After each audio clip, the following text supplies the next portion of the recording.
पाकिस्तान में सरकारी शोबे में चलने वाले जितने अदारे हैं वो रियासत को बड़ा नुकसान पहुंचाते हैं। कई 100 अरब सालाना सिर्फ ये पब्लिक सेक्टर एंटरप्राइजेज़ के लॉसेस को पूरा करने में निकल जाता है।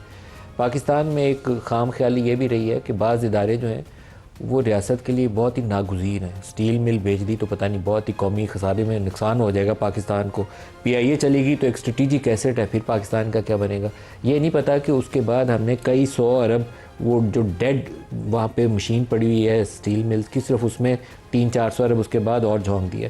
इसी तरीके से PIA की जब मैंने पहली दफ़ा प्राइवेटाइजेशन की खबर शुरू की थी करने के लिए तो मेरे ख्याल में, मुझे अब श्योर नहीं है, लेकिन उस वक्त उसके पास कुछ चलते हुए अच्छे खासे जहाज़ होंगे। आजकल लीज़ पे लिए हुए पकड़ धकड़ के जहाज़ हैं 17-18, और उनका भी कोई हाल नहीं। अगर आपको पाकिस्तान में या पाकिस्तान से बाहर कभी भी PIA पे सफ़र करने का मौका मिला हो तो सबसे पहले रिग्रेट यही होता है कि अव्वल तो वो वक्त पे जहाज़ नहीं आता, और फिर जिस तरह की सीटों पर आप बैठते हैं वो आपकी कमर आधी रास्ते में टूट जाती है।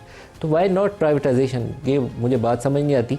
ये दुनिया की शायद वो अकेली नेशनल फ्लैग कैरियर होगी कि जिसके पास अब लहराने के लिए झंडा तो है, उड़ाने के लिए जहाज़ नहीं है। तो ये बहुत ही अनफॉर्चुनेट सिचुएशन है। इसी तरीके से आपकी डिस्कोज़ हैं, जो डिस्ट्रीब्यूशन कंपनीज़ हैं, पावर जनरेशन कंपनीज़ हैं, आपको या तो अरबों डॉलर कमा के दें तो फिर तो अच्छी बात है, लेकिन आप बजट से अगर कई 100 अरब इनके खसारे भरने में लगा रहे हैं या सर्कुलर डेट को कम करने पर हर साल बजट से आपको सब्सिडाइज़ करना पड़ता है, तो फिर ये दुरुस्त रविश नहीं है। फिर आपको निकलना चाहिए, मार्केट बेस्ड सिस्टम के ऊपर आना चाहिए, प्राइवेट सेक्टर को अलाउ करना चाहिए ताकि कुछ एक रीज़नेबल इन्वेस्टमेंट लेवल जो है पाकिस्तान में वो भी आना शुरू